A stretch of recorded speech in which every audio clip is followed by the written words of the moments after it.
que o seu dia e a sua semana sejam ricamente abençoados. Hoje a gente vai mergulhar fundo numa história aqui, olha, é de tirar o fôlego.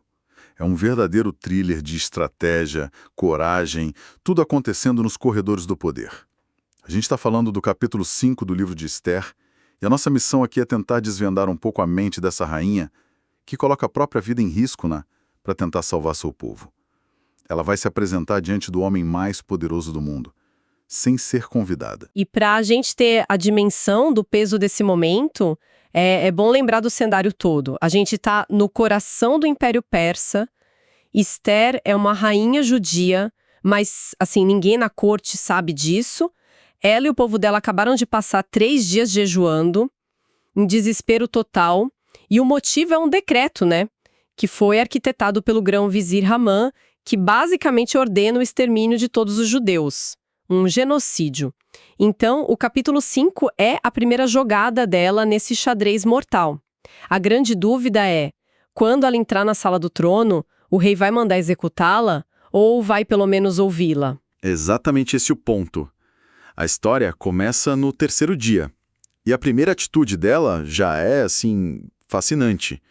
Ela não vai se arrastando, sabe, vestida de trapos, implorando. O texto diz que ela vestiu suas vestes reais. Eu fico pensando no poder simbólico disso. Depois de 3 dias de fraqueza, de oração, ela se veste de poder. Qual que é a mensagem ali? A mensagem é tudo, né? Ela não está se aproximando como Esther, a mulher. Ela se apresenta como a rainha Esther. Ela está forçando o rei Assuero a se lembrar da posição que ele mesmo deu a ela. É uma jogada psicológica, assim, brilhante. Ela não apela para a pena, ela apela para o status. E o lugar que ela escolhe também é muito calculado. O pátio interno, bem na frente da sala do trono. Ela está visível, imponente, mas sem invadir, sabe? O espaço sagrado do rei. É uma quebra de protocolo com muita etiqueta. Ela cria uma situação onde ele é obrigado a reagir. Não dá para ignorar. E a reação dele é o que define todo o resto. O rei a vê, e em vez da fúria que a lei mandava, o texto diz que ela alcançou favor aos seus olhos. Aí ele estende o cetro de ouro. Esse gesto, nossa, deve ter sido um alívio. A primeira e mais perigosa barreira, superada.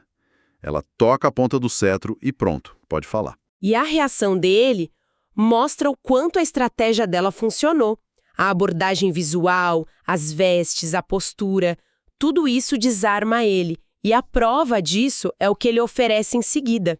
Ele não diz só pode falar, ele diz: o que você quer, rainha Esther? Qual é o seu pedido? Até metade do reino lhe será dado. Espera um pouco.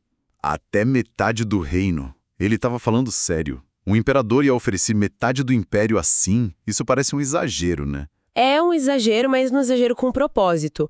Não é literal, claro. As fontes que a gente tem mostram que essa era uma expressão idiomática, uma hipérbole, sabe? Para indicar extremo favor. É o equivalente a dar um cheque em branco. Significa tipo, nesse momento você tem tanto meu favor que não tem quase nada que te negaria. A gente vê algo parecido com Herodes no Novo Testamento. O ponto é que o risco que Esther correu foi recompensado com uma abertura total do rei. Certo, então ela tem um cheque em branco na mão, a porta está escancarada. É a hora de pedir a cabeça de Amã, anular o decreto, salvar o povo. Certo. Mas o que ela faz é desconcertante. Ela simplesmente diz: se parecer bem ao rei, venha hoje com Ramã ao banquete que preparei para o Senhor. Exato. Ela não pede nada, ela dá algo. Um convite. E mais, ela convida o inimigo. É uma jogada que parece não fazer sentido, mas é genial. Genial como? Confesso que, na primeira vez que eu li, eu pensei, nossa, que oportunidade desperdiçada. E ela convidar o Ramã parece quase um erro. O que está por trás disso? Pensa bem. Fazendo isso, ela muda o campo de batalha. Ela tira a conversa daquela formalidade fria e perigosa da sala do trono e leva para um ambiente que ela controla, um banquete privado. E ao incluir o Amã, ela o neutraliza. Ele não pode desconfiar de nada. Pelo contrário, né? O ego dele infla.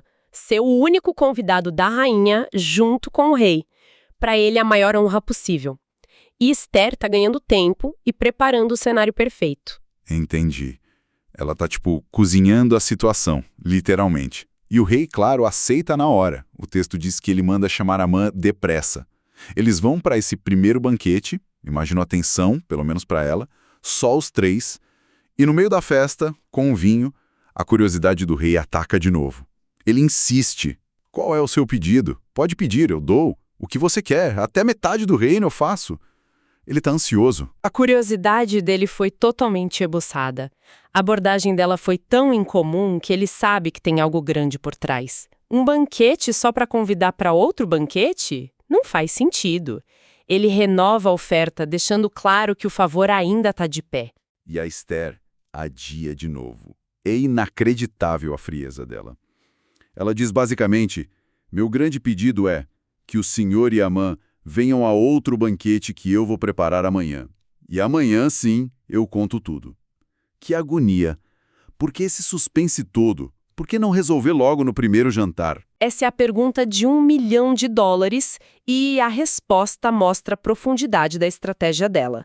Tem pelo menos 2 razões cruciais para esse adiamento. A primeira é social e psicológica.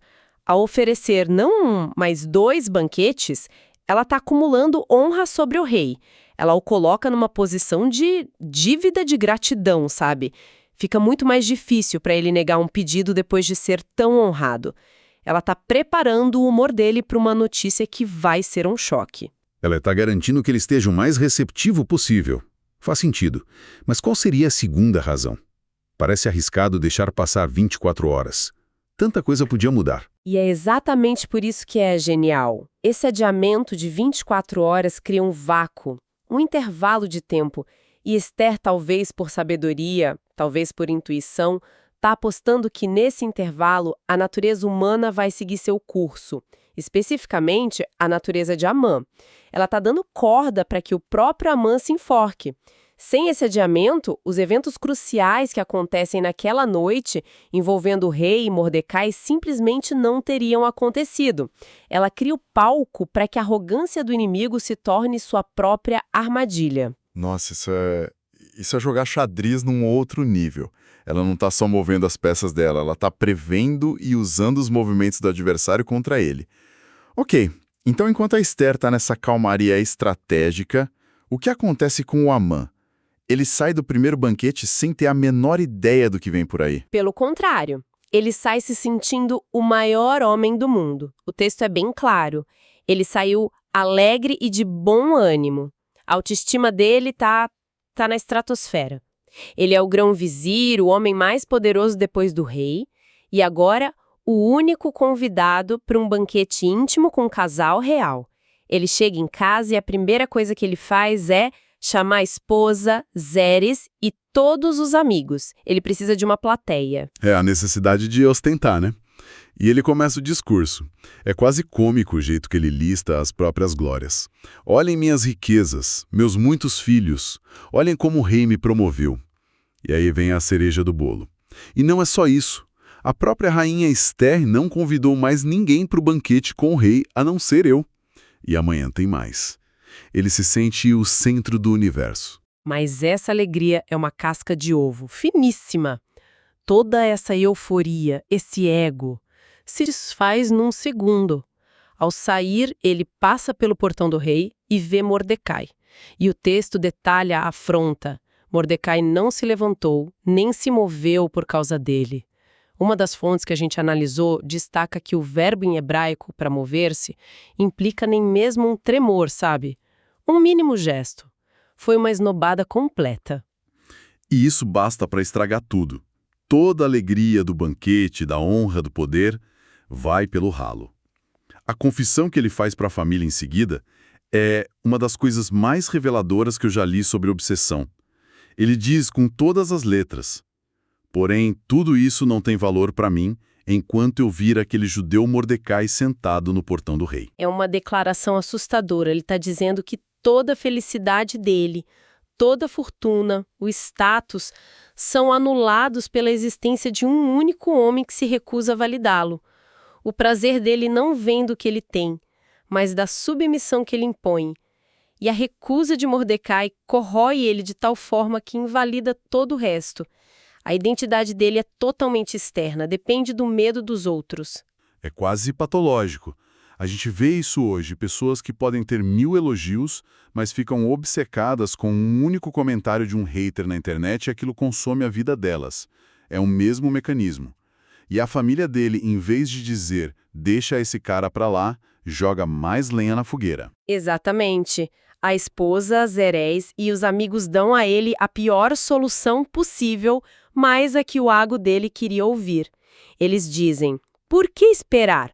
Mande construir uma forca, uma bem alta, com 50 côvados.